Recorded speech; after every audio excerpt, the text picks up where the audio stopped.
हमें लगता है मीठा ही तो है, ज्यादा खा भी लिया तो क्या ही हो जाएगा, ज्यादा से ज्यादा थोड़ा वजन बढ़ जाएगा। ऐसा नहीं है। ज्यादा मीठा खाने से सिर्फ वजन ही नहीं बढ़ता, बल्कि धीरे धीरे बॉडी का हर एक organ, kidney, liver, heart, even brain तक डैमेज होने लगता है। और शुगर के साथ प्रॉब्लम ये है कि ये बहुत एडिक्टिव है। एक बार हमें ज्यादा मीठा खाने की आदत लग गई तो फिर ये आसानी से छूटती नहीं है। और हम में से ज्यादातर लोग तो ये जानते भी नहीं है कि दिन भर में कितनी अननेसेसरी कैलोरीज हम सिर्फ एडेड शुगर से ले रहे हैं।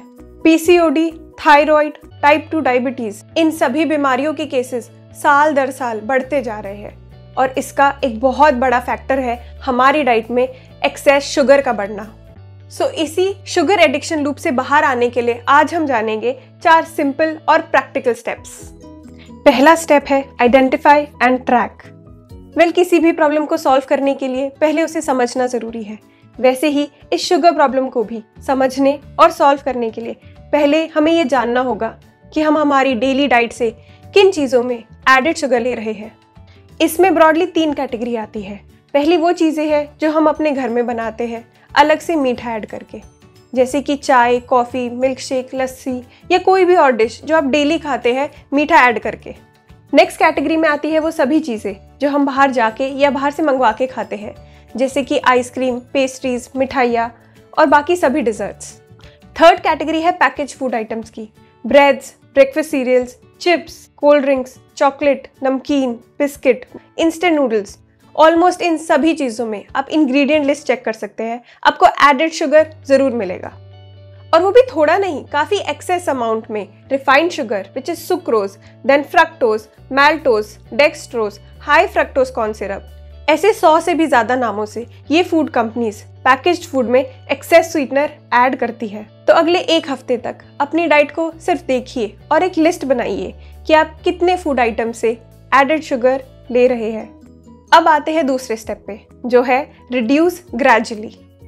अब क्योंकि मीठा एडिक्टिव है, तो अगर हमने इसे एकदम से खाना छोड़ दिया तो इन मोस्ट केसेस हमें हेडेक हो सकता है, हम इरिटेटेड फील करेंगे और अपने काम पे फोकस नहीं कर पाएंगे। इसीलिए आपने देखा होगा जो भी लोग नो शुगर डाइट ट्राई करते हैं उनमें से ज़्यादातर लोग 1-2 दिन में ही परेशान होकर गिव अप कर देते हैं। तो हम ऐसे कोई भी शॉर्ट टर्म क्विक सोल्यूशन पे नहीं जाएंगे जो फेल हो जाए। हम अपनी लिस्ट देखेंगे और उसमें से सेलेक्ट करेंगे कि कौन कौन सी चीज़ों में से मीठा कम कर सकते हैं। जैसे कि अगर आपको डेली चाय या शेक में 2 चम्मच चीनी डालने की आदत है, तो आप धीरे धीरे उसे हर हफ्ते 1.5 चम्मच, फिर 1 चम्मच, फिर आधी चम्मच पे लेके आइए।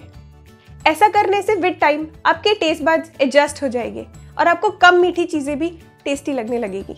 सिमिलरली अगर खाने के बाद आपको डेली मीठा खाने की आदत है, जैसे कि मिठाई, चॉकलेट या आइसक्रीम, तो इसकी भी क्वांटिटी और फ्रीक्वेंसी धीरे धीरे कम कीजिए।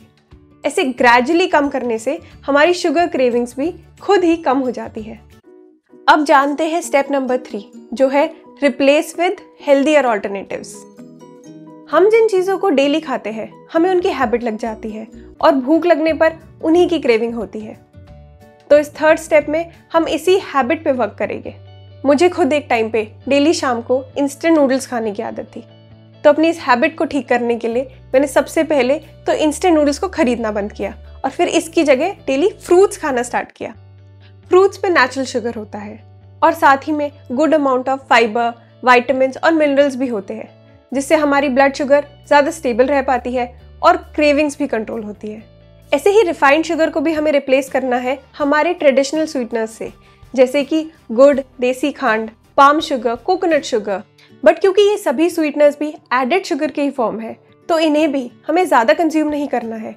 हम ओकेजनली इन्हें कम अमाउंट में ले सकते हैं। अब फ्रूट्स के अलावा अब अपनी डेली डाइट में ड्राई फ्रूट्स, नट्स, सीड्स, मखाना, चना, पीनट्स जैसे हेल्दी होलसम स्नैक्स ऐड कीजिए और बाहर के प्रोसेस्ड शुगर लोडेड स्नैक्स को इनसे रिप्लेस कीजिए। सिमिलरली आप कोल्ड ड्रिंक या पैकेट जूसेस को भी नारियल पानी और नींबू पानी से रिप्लेस कीजिए। अब नई हैबिट बनाने में थोड़ा टाइम और एफर्ट तो ज़रूर लगेगा, बट एक बार ये हैबिट बन गई तो आप अपनी शुगर क्रेविंग्स को इन हेल्दी चीज़ों से ईजिली रिप्लेस कर पाएंगे। इसी के साथ चलते हैं हमारे लास्ट और फाइनल स्टेप पे, जो है स्टे कंसिस्टेंट एंड माइंडफुल। पिछले 3 स्टेप्स को फॉलो करके आप ईजिली अपनी डाइट से एडेड शुगर को 80 to 90% तक कम कर सकते हैं। बट फिर भी कभी फेस्टिवल्स या आउटिंग्स पे अगर आपने ज़्यादा मीठा खा भी लिया तो गिल्ट में आके गिव अप नहीं करना है। ये कोई शॉर्टकट नहीं है, ये एक जर्नी है जिसपे आपको धीरे धीरे प्रोग्रेस करते रहना है। और इसे कंसिस्टेंटली फॉलो करने के लिए आप 3 चीज़ें ट्राई कर सकते हैं। पहला है जर्नलिंग। आप डेली लिखिए कि आपने अपनी शुगर इंटेक कितनी कम कर दी है और क्रेविंग्स को आप कितने अच्छे से मैनेज कर पा रहे हैं। और हर हफ्ते आप अपनी इस प्रोग्रेस को रिव्यू और रिवॉर्ड कीजिए। Secondly, be mindful. जब भी आपको क्रेविंग्स हो तो सोचिए कि क्या आपको सच में भूख लग रही है या ये बस एक इमोशनल क्रेविंग है। ऐसे में आप नींबू पानी या नारियल पानी पी सकते हैं, कुछ फ्रूट्स खा सकते हैं। इससे आपकी इमोशनल क्रेविंग्स मैनेज हो जाएगी। Lastly, involve your family and friends in this journey. अगर आप अपनी फैमिली के साथ मिलके एक्सेस शुगर इंटेक को कम करेंगे तो आपके लिए ज़्यादा इजी होगा। आप अपनी फैमिली के साथ मिलके हेल्दी स्नैक्स बना सकते हैं, जैसे कि फ्रूट चाट या मखाना पीनट चाट। ऐसा करने से आपको मोटिवेशन मिलेगी और ये जर्नी आसान हो जाएगी। तीनों स्टेप्स और टिप्स को फॉलो करके आप शुगर एडिक्शन से पूरी तरह बाहर आ पाएंगे और एक हेल्दियर, एनर्जेटिक लाइफ फॉलो कर पाएंगे। तो अभी से एक्शन लीजिए और अपनी शुगर इंटेक को ट्रैक करने से स्टार्ट कीजिए। Thank you.